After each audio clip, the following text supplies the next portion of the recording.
Marty Supreme. What an absolute fever dream of a movie. I feel like so much and so little actually happened in this film, but it was executed in the best way possible. Now, I know this is kind of old news at this point. I did actually watch this movie like a month and a half, 2 months ago, and I've just been kind of putting off making this video. But the Oscars are right around the corner, so I figured I kind of need to do this like now.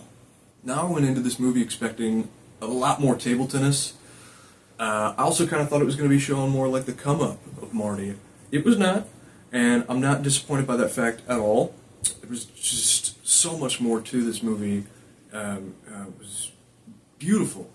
An absolutely exhilarating ride with a lot of emotional intrigue. This has to be one of the greatest films to come out in 2025. It's very well paced, keeps you drawn in, and there's touches of comedy sprinkled throughout. It all blends just so well together. Now, I'm not really a fan of any of the people involved in the making of this project. I mean, Tyler, the creator's pretty good, but I don't like the Safdies. I don't like Gwyneth Paltrow. I don't like Kevin O'Leary. Don't even get me started on Timothée Chalamet. He wants to be me so bad. I will say, he did manage to pull off that unibrow, and that was kind of impressive. A lot of people also are getting into Odessa Zion because of Marty Supreme and I Love LA. But real one's been honored since Wayne. Okay? All that said, though, I think this movie 100% deserves the Oscar for Best Casting. Like, I don't see who else you would possibly give it to. Everything about the casting in this movie was done to perfection, in my opinion. I thought that orange ball was going to be a lot more prevalent. They kind of just brought it up and then got rid of it for no real reason. But like in that end part when Marty and Indo are battling it out, I think he should have pulled out that orange ball.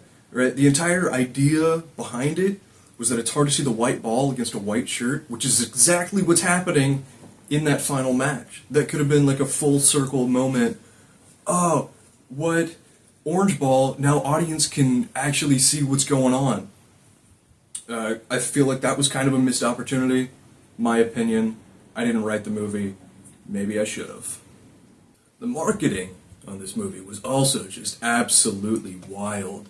I mean, you got blimps, you got celebrities rocking the merch, you got the Las Vegas Sphere, you got Timothée Chalamet hopping on 4 Raws with SD Kid and the conspiracy behind all that. All I'm going to say is Timmy's verse sounded strikingly reminiscent of SD Kid's song Dirty. Take that however you like. But y'all remember that Sony commercial from like 2005 when they dropped the balls down the streets of San Francisco? I think they should have done that with those orange ping pong balls. Now, a big piece of the discourse that's been circulating since the release of this film is who deserves Best Actor? Timothée Chalamet or Michael B. Jordan? I think it should go to Chalamet. I feel he did a better job of embodying his character. Like, I truly believed he was the CEO of Supreme, or whatever. The most impressive thing Michael B. Jordan did was playing 2 characters.